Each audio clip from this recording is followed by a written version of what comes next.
रावण की मृत्यु का असली कारण सीता नहीं वेदवती थी। रामायण की कथा असुरों के राजा रावण के विनाश के इर्द गिर्द घूमती है। हम सब जानते हैं कि देवी सीता ही रावण की मृत्यु का कारण बनी थी। लेकिन क्या आप यह जानते हैं कि यह सब पहले से ही सुनिश्चित था? जी हाँ, रावण का अंत श्री राम के हाथों होना पहले से ही तय था।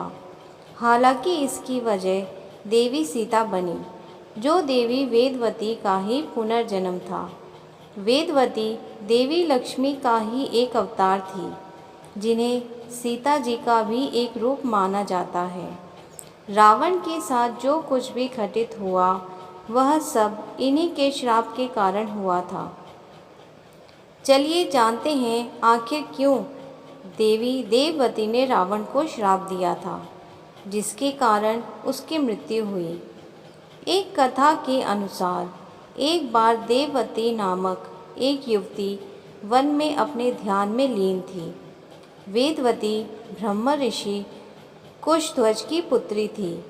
अपने जन्म के कुछ समय बाद ही वेदवती को वेदों का ज्ञान हो गया था, इसलिए इनका नाम वेदवती रखा गया। वेदवती एक बहुत ही सुंदर कन्या थी, जो भगवान विष्णु की बहुत बड़ी भक्त थी। जैसे जैसे वो बड़ी हुई, उसकी भक्ति के साथ भगवान के लिए उसका प्रेम भी बढ़ता गया।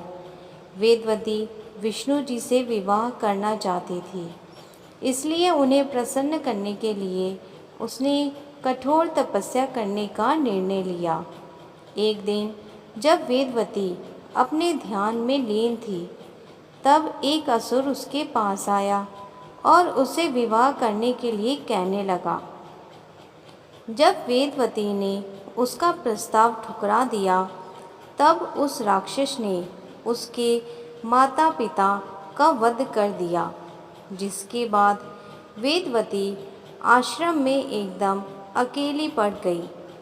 वेदवती की उपासना से विष्णु जी अत्यंत प्रसन्न हुए और एक दिन वे उसके समक्ष प्रकट हुए।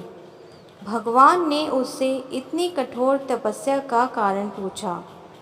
तब वेदवती ने उन्हें बताया कि वह उन्हें पति के रूप में प्राप्त करना चाहती है।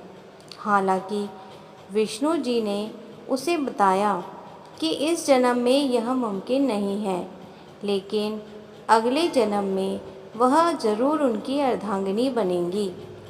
वेदवती ने विष्णु जी से विवाह करने के लिए समस्त संसार का त्याग किया था, किंतु उसकी इच्छा पूरी न होने पर भी भगवान के प्रति उसकी श्रद्धा कम नहीं हुई और वह लगातार उनकी आराधना करती रही।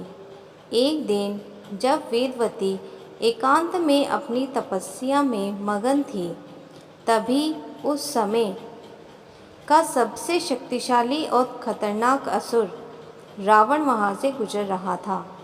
जब उसकी दृष्टि वेदवती पर पड़ी, तो वह उसकी सुंदरता को देख सम्मोहित हो गया। रावण ने वेदवती से विवाह की इच्छा जताई।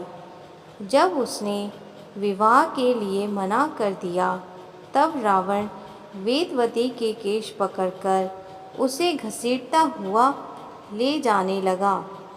इस बात से क्रोधित होकर वेदवती ने अपने केश काट दिए। साथ ही उसकी पवित्रता को भंग करने की कोशिश करने पर उसने रावण को श्राप दिया कि एक दिन वह उसकी मृत्यु का कारण बनेगी। बाद में स्वयं को रावण से बचाने के लिए वेदवती ने अग्नि में कूदकर खुद को भस्म कर लिया। वेदवती ने राजा जनक की पुत्री के रूप में जन्म लिया। जन्म चूंकि वेदवती का श्राप खाली नहीं जा सकता था, इसलिए उसने अपना अगला जन्म मिथिला नरेश राजा जनक की पुत्री देवी सीता के रूप में लिया। जैसा कि विष्णु जी ने वेदवती को वचन दिया था कि अगले जन्म में वे उसके पति बनेंगे। इसलिए देवी सीता का विवाह विष्णु जी के 7वें अवतार श्री राम के साथ हुआ। जब रावण ने छल से सीता जी का अपहरण किया था, तब श्री राम ने उसका वध करके अपनी पत्नी को छुड़ाया था। इस प्रकार वेदवती के श्राप के अनुसार देवी सीता के रूप में वह खुद रावण के विनाश का कारण बनी।